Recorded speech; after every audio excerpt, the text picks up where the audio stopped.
have we spent the night together? He thought. Maybe I drank too much and don't recall. But he hadn't done much of that since he'd left the SEALs. Since then, he had behaved himself, well, more or less. No, we've never met. Please, Mr. Slocum, this is important, and I would rather not discuss it out on your front porch. Irritation filtered through him. Angel, this had better be good. Reaching into his pocket, he pulled out his house key, stuck it in the lock, and opened the door.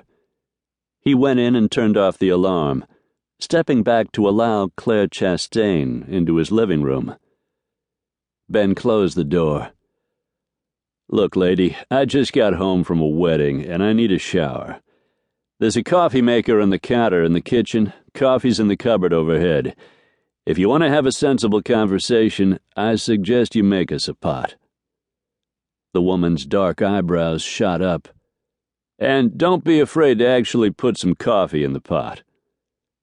Her mouth dropped open. Ben chuckled to himself as he turned and headed for the bedroom. Of all the nerve. Everything she had heard about Ben Slocum appeared to be exactly correct. The man was arrogant and overbearing, downright rude. In his rumpled tuxedo and smelling of sex and perfume, it didn't take much imagination to know he had spent the night in a woman's bed. He was a Navy SEAL, she reminded herself. That had to count for something. They had a reputation for being tough, brave, and honorable. Still, from the information she had, he had been out of the military for the past 5 years. A medical discharge at 28 after a combat wound in some god-awful jungle in the Philippines. She had no idea the sort of man Ben Slocum had become. One thing she did know. He looked even better than the photo she had seen of him when he was 20 years old. At least 6'2", maybe 195 pounds of pure masculinity. Beneath his black tuxedo jacket, a set of ridiculously wide shoulders tapered down to a narrow waist and a pair of long legs.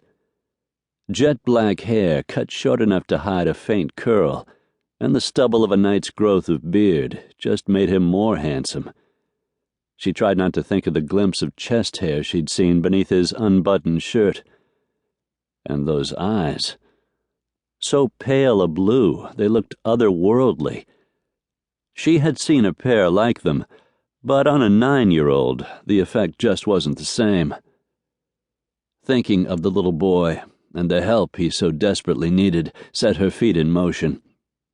Making the arrogant jerk a pot of coffee tweaked her ego, but that was hardly important. She took down the can of Folgers and began the steps necessary to get a pot brewing. Once the coffee was looked after, she took a moment to check out the house. Neat was her first impression. The dishes clean and put away, no crumbs on the round oak table in the kitchen, no messy stacks of papers on the white ceramic tile counters.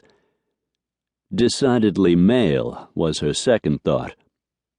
Brown leather sofa and chairs in the living room, oak end tables and pottery lamps.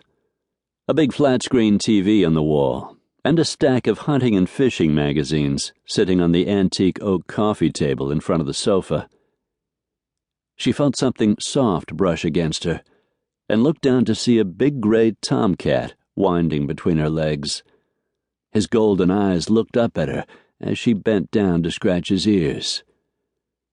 Well, aren't you a big fellow? The cat began to purr. Ben Slocum was a cat person? She was more a dog lover herself, not that she actually had one, but she liked all animals. From the look of the cat's glossy gray fur, he was definitely well cared for.